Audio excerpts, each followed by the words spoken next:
Atenção, patriotas de todo o Brasil. O momento é de alerta máximo. Uma manobra perigosa, calculada e absolutamente vergonhosa do governo Lula acaba de vir à tona.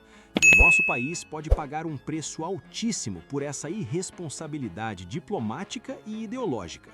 Enquanto a Venezuela finalmente vê uma luz no fim do túnel, enquanto o mundo livre celebra a queda de um tirano, enquanto as estruturas do narcotráfico internacional são abaladas por uma ação corajosa dos Estados Unidos, o nosso presidente se posiciona. E ele se posiciona da forma mais alarmante possível, defendendo o indefensável, protegendo um regime condenado e desafiando abertamente as democracias ocidentais. Prepare-se, porque o que você vai ouvir agora é a verdade nua e crua que a grande mídia, cúmplice e silenciosa, tenta esconder ou suavizar com palavras bonitas. A notícia caiu como uma bomba em Brasília.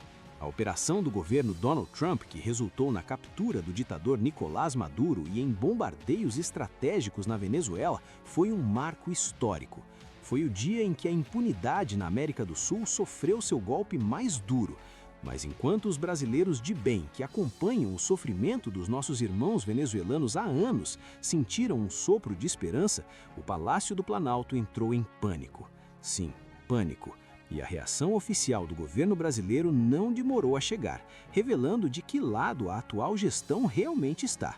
Por volta das 10 da manhã, uma nota oficial foi emitida. E não foi uma nota qualquer, foi uma condenação veemente. Em um movimento chocante para qualquer um que preze pela liberdade, a Presidência da República decidiu classificar a ação dos Estados Unidos como inaceitável. Prestem atenção nessa palavra, inaceitável.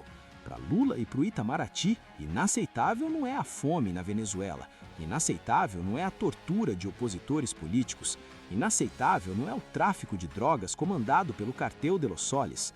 Para eles, inaceitável é a justiça sendo feita.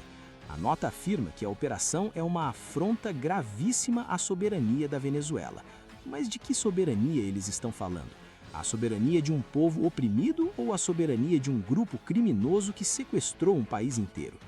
Lula, em sua declaração, tenta posar de estadista, de defensor da paz. Mas o que vemos nas entrelinhas é a defesa desesperada de um aliado ideológico. Ele alerta para o que chamou de um precedente extremamente perigoso para toda a comunidade internacional. Ele diz que atacar países em flagrante violação do direito internacional é o primeiro passo para um mundo de violência, caos e instabilidade. Mas vamos ser honestos aqui. Quem gerou o caos na região? Quem gerou a instabilidade que empurrou milhões de refugiados para as nossas fronteiras? Foi a ação americana de hoje ou foram as décadas de socialismo bolivariano apoiadas inclusive pelo PT? O presidente afirma que a lei do mais forte não pode prevalecer sobre o multilateralismo. É uma retórica bonita para discursos na ONU, mas que cai por terra quando olhamos a realidade. O multilateralismo que Lula defende tem servido nos últimos anos apenas para proteger ditadores de sanções e de intervenções necessárias. Ele diz que a ação lembra os piores momentos da interferência na política da América Latina, tentando evocar fantasmas do passado para justificar sua proteção ao presente sombrio da Venezuela. Ele fala em preservar a região como uma zona de paz. Que paz, patriotas? A paz dos cemitérios? A paz do silêncio imposto pela censura? Não existe paz onde não há liberdade. E aqui entra um detalhe sórdido dessa nota oficial, algo que demonstra a covardia e a dubiedade da nossa diplomacia atual. Em nenhum momento, repito, em nenhum momento do texto, Lula teve a coragem de citar os nomes de Nicolás Maduro ou de Donald Trump.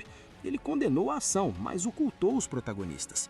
Por que esse silêncio nominal? Seria medo de irritar ainda mais o presidente americano e sofrer sanções econômicas devastadoras? Ou seria uma tentativa de não se vincular tão diretamente ao nome de um ditador que agora está preso e a caminho de um tribunal? É a estratégia do morde e assopra. Ele agrada a base radical da esquerda, condenando o imperialismo yanqui, mas tenta não explodir todas as pontes diplomáticas ao não citar Trump. Mas não se enganem, o recado foi dado, e foi um recado de hostilidade ao mundo livre. Mas o absurdo não para na condenação. O governo brasileiro foi além. Lula concluiu sua nota exigindo uma resposta vigorosa da ONU. Vocês conseguem dimensionar a gravidade disso? O Brasil, nosso Brasil, está pedindo que a ONU se volte contra os Estados Unidos por terem capturado um homem acusado de narcoterrorismo. O Brasil se coloca na posição de advogado de defesa do regime venezuelano no Tribunal do Mundo. Em vez de usar sua influência para pedir a redemocratização imediata da Venezuela, para pedir eleições livres agora que o tirano caiu, Lula pede que a comunidade internacional puna quem ousou desafiar o status quo. O Brasil está se tornando oficialmente o escudo de ditadores perante o mundo. Imediatamente após soltar essa nota vergonhosa, Lula convocou uma reunião de emergência. O clima no Palácio do Itamaraty é de tensão absoluta. O presidente e seu fiel escudeiro, o ministro das Relações Exteriores, Mauro Vieira, que nem estavam em Brasília, tiveram que participar por videoconferência. Eles foram pegos de surpresa. A inteligência do governo, se é que existe, não previu a ousadia de Trump. A principal preocupação deles agora é compreender a extensão do ataque e principalmente os próximos passos do presidente americano. O medo é real. Se Trump teve a coragem de pegar Maduro, quem garante que ele vai parar por aí? O que isso significa para outros governos da região que flertam com o autoritarismo e com agendas obscuras? E não podemos nos esquecer do histórico recente. No mês passado, segundo fontes da presidência, Lula chegou a telefonar para Nicolás Maduro. A desculpa oficial foi discutir a paz na América do Sul, mas essa conversa foi tão sensível, tão controversa, que sequer entrou na agenda oficial do presidente na época. Só foi confirmada dias depois, quando a imprensa pressionou. O que foi conversado nesse telefonema secreto? Que garantias foram dadas? Que estratégias foram combinadas? Agora, com a queda de Maduro, esses segredos podem vir à tona, e é isso que deve estar tirando o sono de muita gente em Brasília.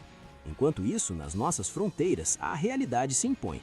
Não são discursos bonitos sobre soberania que resolvem o problema em Roraima. O ministro da Defesa, José Múcio Monteiro, informou que 200 militares estão de plantão na cidade de Pacaraima, na linha de frente. Outros 2.000 permanecem de prontidão no estado de Roraima. Ao todo, 10.000 militares atuam na Amazônia. Nossas forças armadas estão lá, prontas para defender o território, mas o comando político em Brasília parece jogar contra. O Brasil emitiu mais de 600.000 autorizações de residência para venezuelanos desde 2017. 600.000 irmãos que fugiram da fome e da perseguição. E agora, quando a causa dessa tragédia humanitária é removida, o governo brasileiro lamenta. É uma inversão de valores que desafia a lógica e a moralidade. A ministra interina das Relações Exteriores tentou acalmar os ânimos, dizendo que nenhum brasileiro foi atingido pelo ataque e que os turistas não encontram obstáculos para sair. Mas a segurança física é apenas uma parte do problema.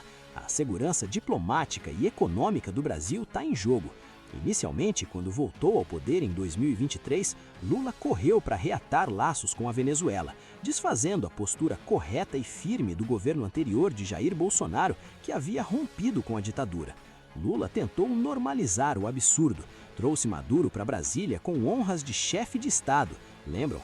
Chamou a ditadura de narrativa, mas a realidade se impôs. Em 2024, após a fraude eleitoral escancarada na Venezuela, até mesmo o governo petista teve que recuar e não reconhecer a vitória. Foi um distanciamento forçado pelos fatos. Agora, porém, diante da ação americana, a máscara cai novamente. A ideologia fala mais alto do que a prudência. Em uma segunda reunião no Itamaraty, o governo discutiu os próximos passos. E quais são eles? Participar de uma reunião da Comunidade dos Estados Latino-Americanos e levar o caso ao Conselho de Segurança da ONU. O Brasil vai usar seu assento no Conselho de Segurança para condenar os Estados Unidos, para defender a inviolabilidade de um narcoestado. O trabalho de criação de uma narrativa para proteger a barragem já está em curso.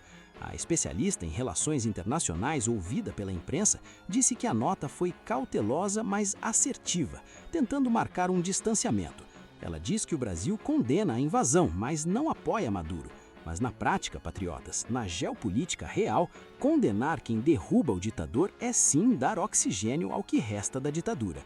Essa estratégia de neutralidade enviesada coloca o nosso país em rota de colisão com as grandes potências. Nós tínhamos a esperança, analistas diziam, que 2026 seria um ano de melhora nas relações entre Brasil e Estados Unidos, com um possível resfriamento do protecionismo. Havia uma janela de oportunidade para o comércio, para investimentos, mas com essa nota oficial, com essa postura de confronto, Lula pode estar fechando essa janela e trancando a porta. Trump não é homem de esquecer afrontas, ele age. E se o Brasil decidir liderar a cruzada diplomática contra a ação americana, podemos sofrer retaliações comerciais que vão afetar o nosso agronegócio, a nossa indústria e o nosso emprego. Vale a pena sacrificar a economia brasileira para defender a soberania de um regime parceiro do crime? A verdade é que, sob o pretexto de multilateralismo e zona de paz, o governo Lula está tentando salvar o que resta da esquerda latino-americana. A queda de Maduro é um dominó, é um símbolo. Se ele caiu, a narrativa de que o socialismo do século XXI é invencível também cai. E isso apavora a esquerda brasileira. Eles temem que o exemplo se espalhe. Eles temem que o povo perceba que ditaduras não são eternas. E por isso eles reagem com tanta virulência.